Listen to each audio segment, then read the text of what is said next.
बोले शिव से प्यारी नीज सतगुरु महाराज की। सदगुरु श्री रामचंद्र जी महाराज की। धाम धनी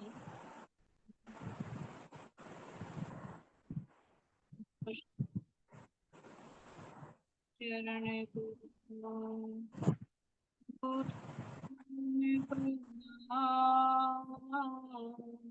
अशुभ मंगल परम धन श्री चंद्र श्री नाथ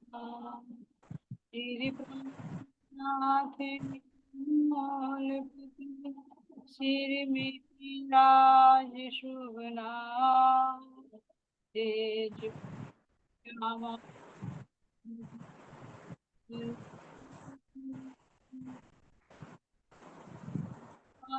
जी को पल पल करूं प्रणाम। बोले श्री रामनाथ की जय। कोटि कोटि।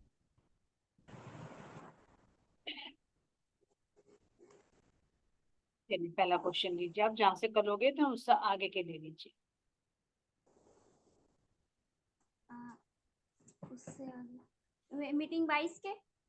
हाँ 22 के चलेंगे। कब्रों से मुर्दा उठना क्या है, भाव बताओ। कब्रों से मुर्दा उठना। जी नवरंग बाजी अनम्यूट करिए आप। प्रणाम जी। कब्रों से मुर्दा उठना है कि हमारे शरीर के अंदर जो आत्मा है, मतलब जो शरीर है हमारा कब्र हो गया, आत्मा जागृति होना, जब ज्ञान मिल जाए कि हम जागृत हो जाते हैं, वो है कि कहते हैं ना कि कब कब मुसलमान सोचते हैं भाई कब्र में तो हमारे इंसान उठ के आएंगे। ऐसा नहीं है, जो हमारा शरीर है ये कब्र है, इसमें से जब आत्मा जागृत होती है सच्चा ज्ञान मिलता है। और हम जी ये ठीक बताया आपने, है ना। ये कयामत के समय का बताया ना कि कयामत में ना जागृति बुद्धि हाँ जब जी हो जाएगी, जागृति बुद्धि, तो तभी जीव भी और आत्मा भी जागृत हो जाएगी। बिल्कुल सही है। जी। चलिए ऋषभ बेटा नेक्स्ट क्वेश्चन दिए। क्या हमें जाति वाति छोटी बड़ी या ऊंच नीच करनी चाहिए। चलिए सुंदर साथ जी प्रेम से कीजिए अनम्यूट करिए। राम जी। जी कल तो 20वीं के भी रह गए थे ना, 20वीं मीटिंग तो पूरी रह रही।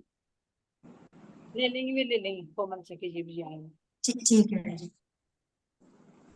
जी नहीं, हमें ना जाति वाति का भेदभाव नहीं रखना चाहिए, ना ऊंच नीच का, क्योंकि यहाँ जाति वाति तो यहाँ पे बनी, हमें अंदर देखना चाहिए कि जो अंदर चेतना है वो तो एक ही है। तो इसलिए हमें जाति का भेदभाव नहीं रखना चाहिए और ना ही ऊंच नीच का। ये ऐसा कौन सा प्रसंग है हमारा बीतक साहिब में स्वामी लालदास जी की, जहाँ पर ऊंच नीच भेदभाव का खंडन किया है महाराज जी। ऐसा कौन सा प्रसंग है। जी जब ना जैसे उन्होंने एक तो विधवा को वो दे दिया था मंत्र कि उन्हें नहीं देना था ना। मतलब कहाँ का प्रसंग है ये, और इसमें कहाँ का प्रसंग है ये? जब बीतक चल रही है जी वो तो मेरे ध्यान नहीं आ रहा। कहाँ का प्रसंग आता है जहाँ पर महाराज जी ने ऊंच नीच जातिवादी का खंडन किया है और लिखित रूप में लिख कर दिया प्राणनाथ जी महाराज जी ने। चलिए शायद उनका नेट स्लो हुआ है। मानिक भाई भी बताइए, मानिक भाई जी आप बताइए। प्रणाम जी। जी प्रणाम जी। प्रणाम सुंदर साथ जी। ये वहां का पर्सन है जी, जब ये बिहारी जी ने कह दिया था ना, अब जब प्राणनाथ जी को कह दिया था मैं तो तारतम देंगे,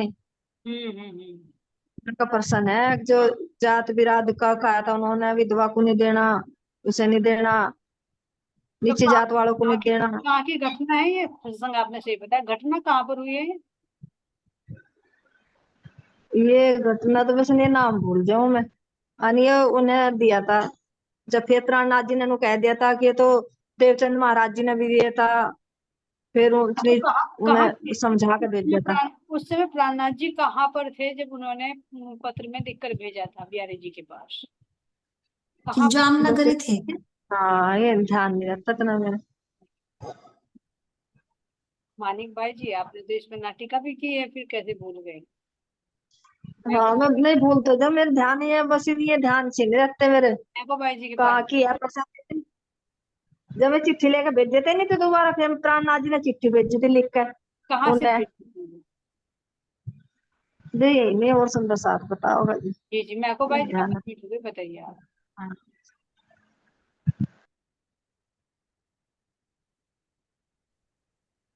जी जब मैं हमारे प्राणनाथ जी वहाँ उन्होंने जगान आए थे, उन्हें वहां जी, से जिसको भी पता है सुंदर साथ जी जो एंड्रेज कीजिए, केवल 3 एंड्रेज है, अंजू सखी जी का है, मानिक भाई जी का और प्रेम सखी जी का।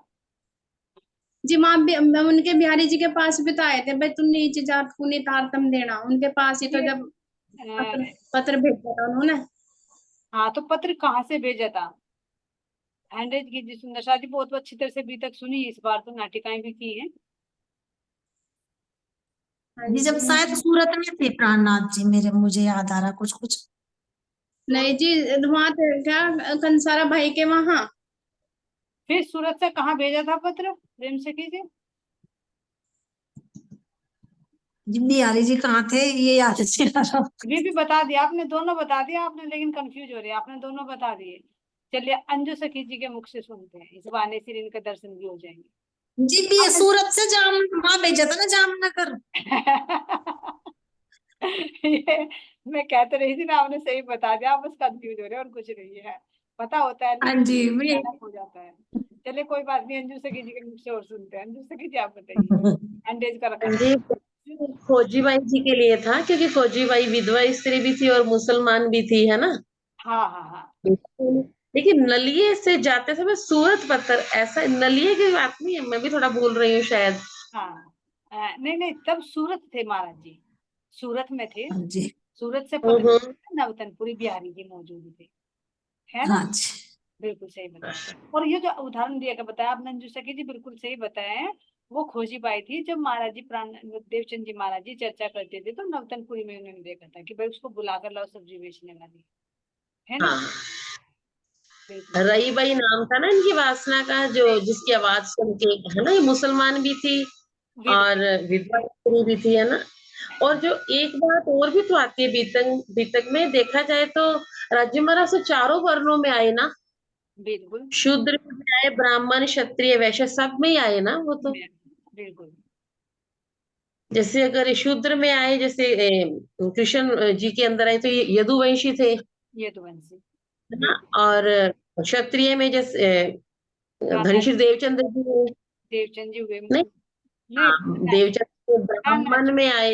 मेराज हाँ, ठाकुर। ब्राह्मण। हाँ, और ब्राह्मण में आए ये कौन थे, ठाकुर तो मोहम्मद। मेहराज जी, रामरतन ठाकुर तो मेहराज जी थे ना। हाँ। हाँ और ये कायस्थ हमारे देवचंद जी महाराज जी हो गए, हाँ जी, हाँ हाँ जी। जी। है ना? तो चारों में आज अंजू सखी जी ने बहुत अच्छा क्लू दिया हमें, है ना? तो यानी अपने राज्य महाराज जी को देखो तो कोई भेदभाव नहीं, चारों वर्णों में आकर उन्होंने लीलाएं की, चाहे किसी भी रूप में। और इसी तरह से ब्रह्मात्माएं भी चारों वर्णों में आए सुंदर साथ जी, है ना? चलिए कोई बात नहीं, आपने बहुत अच्छा बताया सुंदर साथ जी। चलिए नेक्स्ट क्वेश्चन की ओर। ऋषभ सखी, निस्बत क्या है? निष्पत क्या है? निष्पत का मतलब क्या होता है? आप कैमरा ऑन करोगे सुंदर साथ जी?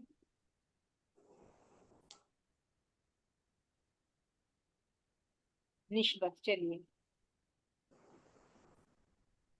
अंजू सखी जी आप ही और हो गए, परविता सखी जी आप अनम्यूट कीजिए।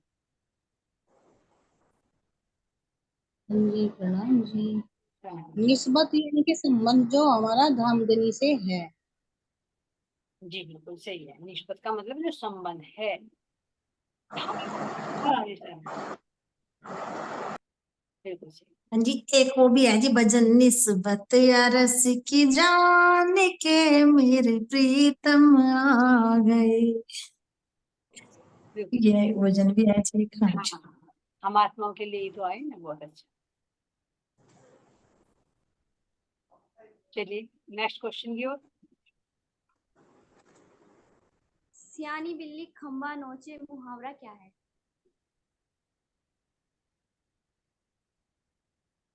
चलिए सुंदर सा जी, खिसियानी बिल्ली खंबा नोचे का मतलब क्या है? भाई जी बताइए। प्रणाम जी। जैसे कि ताऊ जी ने उन्हें मतलब भाई शाना बन के तो ताऊ भेजा जी था को कि ताऊ जी को नहीं बोला कि हर आंसर में पहले ताऊ जी जरूर आएंगे। ताऊ जी अभी होंगे। वे ही धनी को याद दिलवा रहे बार बार। हाँ सही बात है। तो उन्होंने भाई भेज दिया था कि भाई रास्ते में ये तो खत्म हो जाएंगे और मतलब जाना फिर भी मजा ही है वहां से दक्षिणा लेने भी और वो करने के लिए भी। तो वे वापस आ गए, उन्हें 5 किलो लड्डू भी मिल गए और उन्हें मतलब भाई दक्षिणा भी मिल गई 19 रुपए। तो वे मतलब मांग तो सना सके नहीं, वही मुंह नहीं था उनका मांगने का, जब अपनी दक्षिणा कभी बांट नहीं पाए वे। जी तो जी। मतलब अंदर ही अंदर कोसते रहे सानी बिल्ली, ऐसा बताया गया। हाँ कि यानी किसी भी कार्य के लिए अगर उन्होंने मनसा ली थी वो कार्य सफल नहीं हुआ, है ना, हाँ जी। तो मनचाही इच्छा थी वो पूरी नहीं हुई और उधर से भी नुकसान हो गया। तो ये मुहावरा सुनो, हाँ जी। यानी कार्य में सफलता प्राप्त ना होना, फिर अपना नहीं। नहीं। बिल्कुल सही। ये सब सही पूछिए, हमारे सुंदर सा जल्दी जल्दी आंसर दे रहे हैं ना।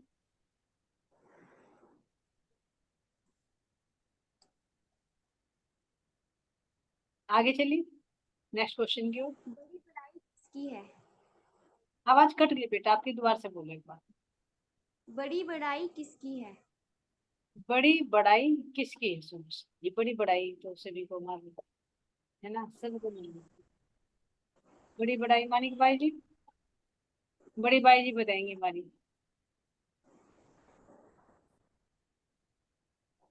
प्रणाम जी। प्रणाम।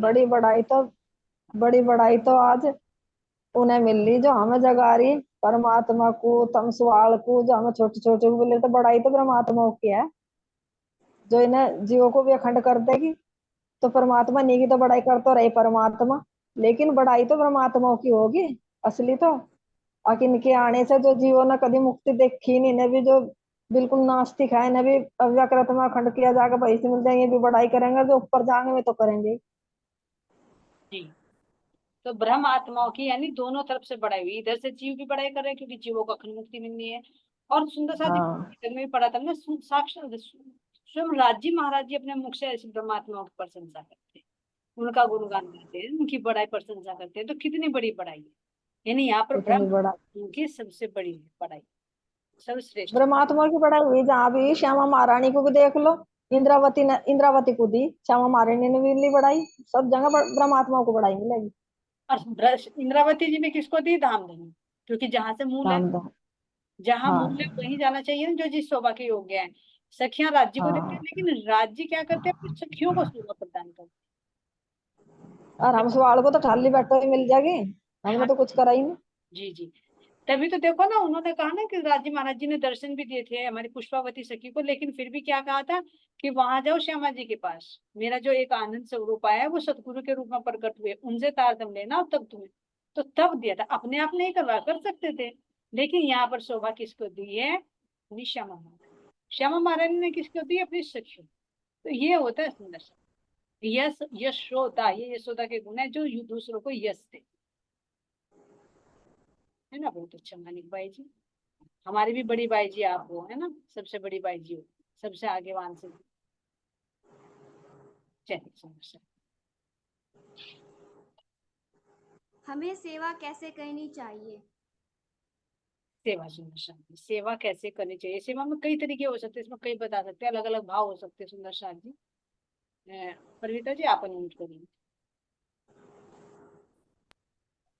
हाँ जी। सेवा तो पता नहीं कितनी तरह की हो, ऐसे भी काम है कि सेवा हमें ऐसी करनी चाहिए कि सास को भी पता न चले। जी अच्छा, सेवा वो भी है जो मतलब हमें बिना किसी मतलब के, कि निश्वास। हमें इसका कुछ आया, हमें इसका कुछ लालच है, तो ये भी एक सेवा, ये भी है। अगर कोई मजबूरी में है, कोई ऊपर वाला ही है रखवाली तो वैसा उसका, लेकिन अगर हम उसकी सेवा करेंगे तो हम भी मतलब ऐसी सेवा करेंगे जो वो हमारी राज्य के चरणों में ही जाएगी। जी तन तन मन धन से तीनों से सेवा सुंदर साजी। परविता सखी जी ने बहुत अच्छा बता दिया है ना। यानी एक तो निष्काम भाव से, एक गुप्त रूप से, यानी नाम प्रशंसा के लिए नहीं, मान बढ़ाई के लिए नहीं, किसी स्वार्थ के वशीभूत होकर नहीं, निस्वार्थ रूप से प्रेम से ओतप्रोत होकर मन वचन और कर्म। चाहे सुंदर साथ की सेवा है तो वो साक्षात राज्य की ही सेवा है सुंदर साथ, है ना। ठीक है, बहुत अच्छा। नारी कौन है, किसकी मूर्ति है? एक बार वो रिपीट करोगे बेटा? नारी कौन है, किसकी मूर्ति है? किसकी मूर्ति होती है? नारी किसकी मूर्ति होती है सुंदर साथ की? मैं को बैठिए नहीं।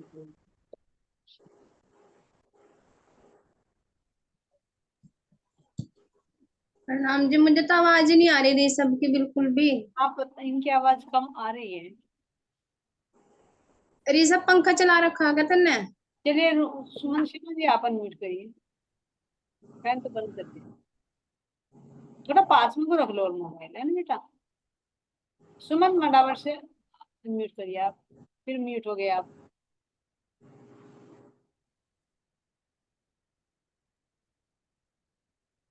सुमन जी अनम्यूट करिए आप, हैंड रेज किया है आपने। जी प्रणाम जी। जी प्रणाम जी। जी नारी तो एक मेरी ममता की भी है, जी जी जी। प्रेम की भी नारी है, प्रेम से, प्रेम की और क्रोध का भी है, और जी चंडाल में भी बन जा। सही बात है। चांडाल भी बन जाएगी और प्रेम की भी मूर्ति है, दोनों रूप दिखा देगी, है ना। जब अपने पर आ जाए जी तो सब कुछ लुटा जी देगी, और जी तमोगुण में आ जाए तो सब कुछ तहस नहस भी कर सकती है। बिल्कुल सही बताया सुमन जी ने, है ना। दुर्गा का भी रूप है तो चंडी का भी रूप है ना, दोनों रूप धारण कर सकती है। विनाश भी कर सकती है और हाँ, सृजन भी कर सकती है। जी चलिए नेक्स्ट क्वेश्चन की ओर। चेतन क्या है? चेतन क्या है, प्रेम से कीजिए, अनम्यूट करिए।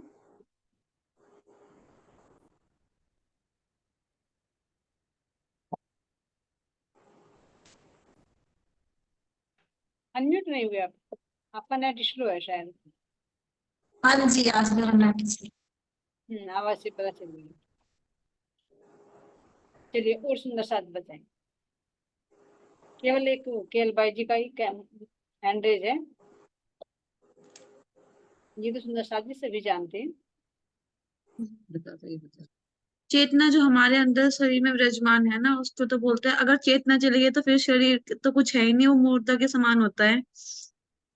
हम्म किसका अंश है ये चेतन, जिसको जीव कहा गया है? नारायण का। नारायण का, बिल्कुल सही जी, बिल्कुल सही बता रहे हैं ना। और एक परम चेतन, जो परम चेतन तत्व है, वे कौन है?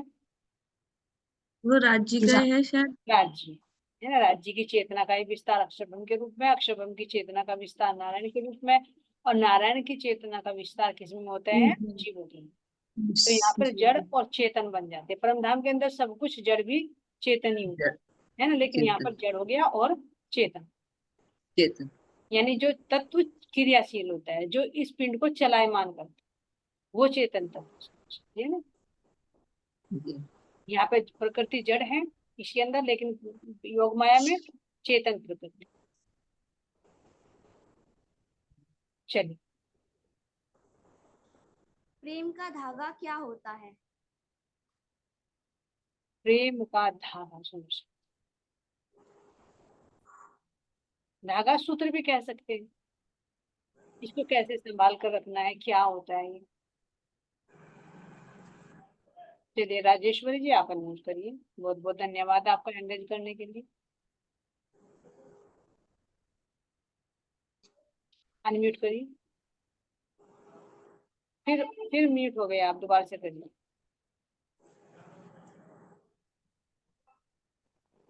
प्रणाम जी। प्रणाम जी।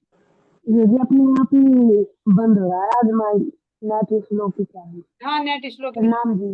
जी जी ये प्रेम का ही धागा तो है जो राज्य के हमारे बीच बंधा हुआ है आज तक। और एक सखी से दूसरे सखी के बीच, एक सुंदर सास से दूसरे के सुंदर सास के बीच, और सदगुरु के और हम सब के बीच। ये प्रेम का सूत्र कह लो या धागा कह लो।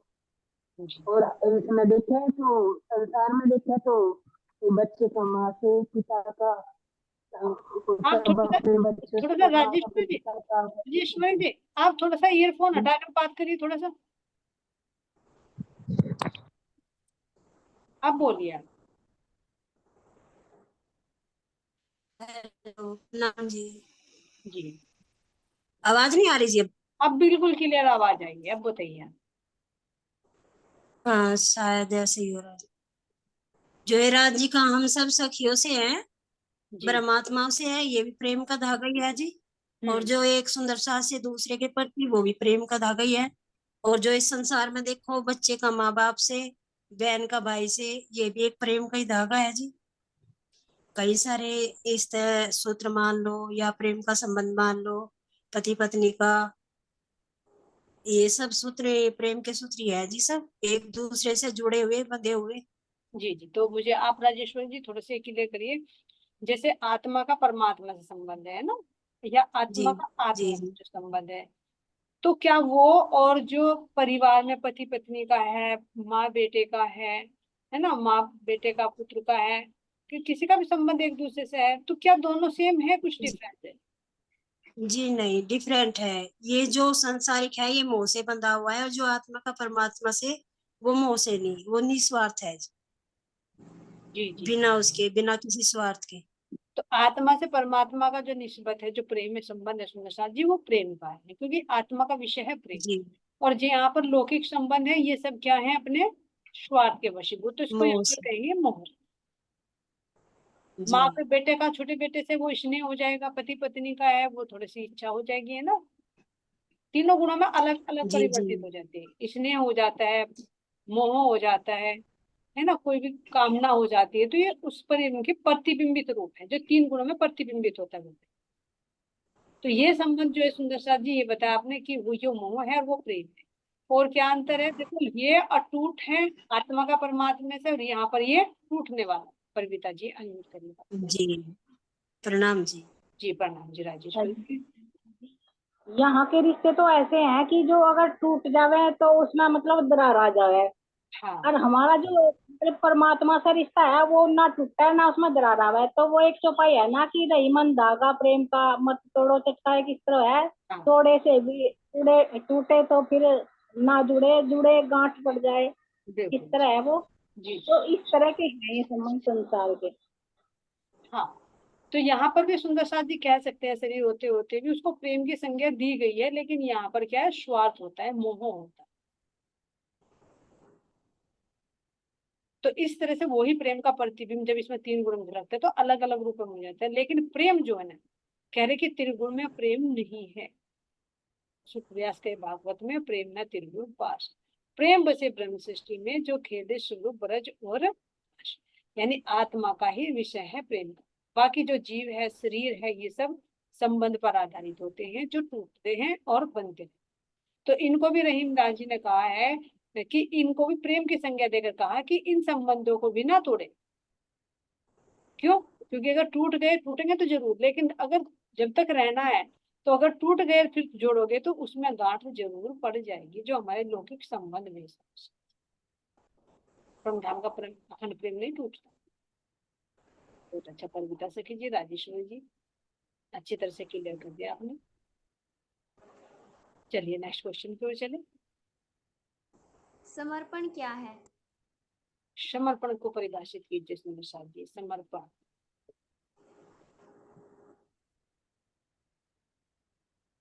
और किस नाम से संबोधित किया जा सकता है इस समर्पण को? कोई से संबंधित चौपाई, जैसे महाराज जी ने वाणी में कुछ दिया हुआ हरियर से कि चलिए न्यूज पर, ये बहुत देर में हैंड रेज होता है आपका, बहुत लेट होता है। प्रणाम जी। प्रणाम जी। हाँ जी, लेट ही किया आज, मैंने सोचा आज सुन लूंगा सबका।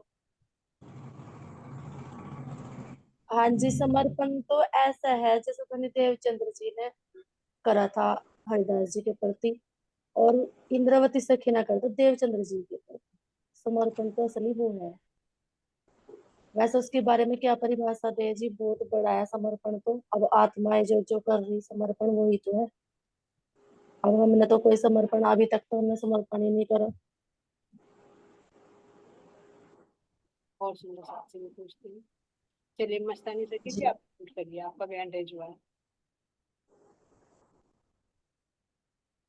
बिल्कुल सही बताया आपने, उदाहरण देकर हमारे सतगुरु देवचंद जी और हमारे उदाहरण।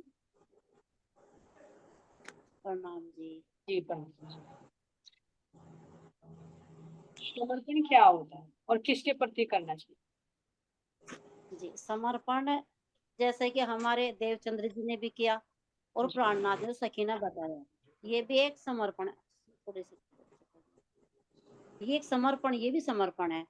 और जैसे कि हमारे परमहंस राम रतन महाराज जी ने कसनी कसी परमात्मा, देखो ये भी कहा कि घर वाली का भी बाहर है उदाहरण, कि उन्होंने बंधन कैसा होता है, या घर वाली का बंधन कैसा, संसार का बंधन कैसा, यानी कि सबसे अपना समर्पण क्या था कि परमात्मा को समर्पण थे वे। संसार वालों ने कुछ भी बोला, कुछ भी करा, तो वे अपने परमात्मा को समर्पण हो गए थे, उन्हें संसार से कोई मतलब नहीं था। अब राज्य महाराज जी अब ये कह रहे कि तुम भी देखो कि तुम्हारे अंदर भी कुछ समर्पण भाव है क्या। अब जो ब्रह्मात्माएं हैं, अब जो हमारे जागृत आत्माएं समर्पण होकर राज्य के चरणों में चली गई, और हम सुन भी रहे, पढ़ भी रहे। अब ये देखना चाहिए, अब देखो कि हमारे अंदर कितना समर्पण भाव आया या नहीं आया। सुन तो रहे और बोल भी रहे, तो इतना अभी हमारे अंदर नहीं आया। जिस दिन आ जाएगा उस दिन तो बात ही क्या है। तो उसके लिए प्रयत्न करना पड़ेगा, है ना, जो नहीं हुआ तो। हाँ जी, उसके लिए प्रयत्न करना होगा। जैसे कि सुन तो रहे, हमें उनके मतलब कहने पे, सुनने पर, देखने पर, हमें उनके पद चिन्हों पर चलना। जी और सभी सुंदर साथ से यही है कि बार बार सतगुरु महाराज जी कह रहे कि अगर तुम इस चिन्हों पर आओगे, चलोगे, तो उद्धार तो हो जाएगा, क्योंकि वहां की हैं। उस रास्ते को अगर हम अपनों को पद चिन्हों को चलेंगे, जिस रास्ते को हमारी जागृत आत्माएं गई, हमारे परमहंस चले गए। और अब सुंदर साथ को भी इसीलिए जो सुनने में रोज महाराज जी बीतक के माध्यम से, वाणी के माध्यम से, हर तरह की कशनी के माध्यम से जो दे रहे, तो यानी कि हमें उनके पद चिन्हों पर भी चलना है। जी चलना के कदम, जैसे हमारी इंद्रावती चली, सुंदर बाई चली, हाँ चलना हाथी के कदम। ठीक है, पर नरमर भाई जी आप बताइए अपना भाव। हाँ, प्रणाम जी। जैसे कि छत्रसाल महाराज जी श्री प्राणनाथ जी को अपना समर्पण कर दिया था, सब कुछ धन दौलत सब लौटा दी थी। इस तरह ही उन्होंने एक विश्वास बनाया, उसी तरह हमें भी अपना विश्वास बनाना चाहिए, पहले दाता हम समर्पण करना चाहिए। तो दीनो शीश, है ना, पीछे दाता सतगुरु भय सब कुछ कीनो बख्शीश। तो अब ये सुंदर साथ जी, समर्पण कोई छोटी बात नहीं है, क्योंकि समर्पण कोई छोटी चीज है। जितना सरल कहना है इतना करना आसान नहीं होती, यानी तन मन धन हर तरह से समर्पण, ये समझ। और इसको कुर्बानी के नाम से भी, जो महाराज जी ने कहा ना कि कुर्बानी का नाम सुनते उलसित मोमिन अंग, मोमिनों का अंग उलसित होते कुर्बानी का नाम सुन के। और हमारा जो जीव हमारा वो क्या करता है, बच कर भागता। कहीं कुर्बानी क्या, अगर सेवा का भी मौका आ जाए तो वहां से भी बचकर निकल जाएगा कि निकलो यहाँ से, जैसे भी वो करके सुख सुविधाएं में रहेंगे, क्यों यहाँ सिर फुलाए, है ना। तो ये कुर्बानी नहीं, सुंदर साथ जी समर्पण, ये समर्पण करना केवल किसके लिए, अपने परमात्मा के लिए, अपने सतगुरु के लिए, है ना। तो अब ये विचार करें कि जैसे कल भी प्रसंग चल रहा था कि हमने अपने धनी के लिए कितना समय निकाला, हालांकि धनी के लिए नहीं, वो अपना ही एक जो अपना कोल है वो निभाने के लिए कितनी आत्माओं तक हमने सूचना पहुंचाई है ना, कितने हमारा अकाउंट में कितना बैलेंस हुआ है, तो हम कितना टाइम निकाले, कह तो रहे समर्पण, लेकिन हम कितना टाइम निकाल रहे हैं उसके लिए, ये हम निर्णय करें कि 24 घंटे हमारे पास है। छत्रसाल जी महाराज जी का जो तुमने उदाहरण दिया, तो छत्रसाल महाराज जी तो देखो 8 पैर की सेवा में हाजिर रहते थे, और जबकि राजपाट था, इतनी जिम्मेदारियां थी। हमारे तो एक एक पति, उनके तो 3 3 पत्नियां थी, बच्चे भी थे, राजपाट भी था, युद्ध भी करना होता था, फिर भी सतगुरु की सेवा में 8 बार हाजिरी देना। सुंदर साथ जी 8 पैर होते हैं, अगर हम तो एक एक बार ही कर लेते हैं, 2 बार समझ लो, 2 में भी कभी मिस भी हो जाता कि मतलब कोई छोटी मोटी बात नहीं सुंदर शाह जी, बहुत कुछ है। तो जिसने किया वास्तव में पागल, बहुत भारी बात शब्द है इस समय। अंजू सखी जी का करते इनके भाषण पे हम कुछ कहना चाहेंगे। बहुत अच्छा उदाहरण दिया जरमल भाई जी आपने, महाराज छत्रसाल जी का है। अभी वो तो कह रहे हैं, बात तो वही है ना दीदी, समर्पण अभी कहते हैं ना अंदर उतरा नहीं है, शब्द कह रहे हैं मुंह से। मैं तो अपनी बात कर रही हूँ, किसी अपनी की नहीं। बात, अब सबकी अपनी भी कोई हमारी मौका, कहानी है। अब भी जब कहते हैं ना कि सतगुरु के ऊपर भी समर्पण करने की कोई बात आती है ना, तो जैसे आपने कहा ना धीरे से उस रास्ते से निकल के बचना चाहते हैं, अभी भी कोई चीज कुछ भी हो ना, तो यानी वो अभी भाव नहीं है, कहते हैं मुंह से। यानी समर्पण को कहते हैं ना सतगुरु ही। जैसे हम अपने सतगुरु की बात बताते हैं कि वो जब बीतक कर रहे थे, बीतक करते करते बीच में उनके बेटे की डेथ हुई, बीतक करते करते। तो जैसे सुबह डेथ हुई और उनको बीतक करनी थी दोपहर को 12 बजे, तो उन्होंने अपनी जैसे आंटी से भी, अपनी वाइफ से भी कहा कि आंख में आंसू नहीं आना चाहिए। बीतक करने के बाद, बीतक की यानी 10 बजे बेटे की डेथ हुई, फिर 12 बजे बीतक की, उसके बाद जो भी क्रिया कर्म करना था ना बेटे का, तो यानी समर्पण की बात मैं कह रही, वो राज्य पे खड़े रहे। आज हमारे ऊपर ऐसी कोई सिचुएशन आती है, हम कहीं पर भी खड़े नहीं उतरते, कहीं पर भी। उन्होंने तो कह रहे ना, चलो बेटा गया, बहुत बड़ी बात है, कहने में छोटी लग रही है बात, जी हाँ बिल्कुल। बहुत बहुत बड़ा समर्पण है। ये वही कह रही, हम समर्पण कर ही नहीं सकते। ये कौन से महाराज जी की बात बता रहे हैं आप? इन्हीं बड़ौदा वाले महाराज जी, अमृत राज जी महाराज जी की बात ही बता जी की, अच्छा अच्छा अच्छा। रही, बता रही हूँ आपको। फिर भी उन्होंने पूरी बीत तक की, ऐसा नहीं है, हाँ कि भाई चलो सारे काम विश्राम दे देते हैं, कोई बात नहीं भाई, इतनी बड़ी घटना हो गई है ना। नहीं। 10 बजे की बात सोचो, कहने की बात है, कितना बड़ा जिगरा करना पड़ा होगा।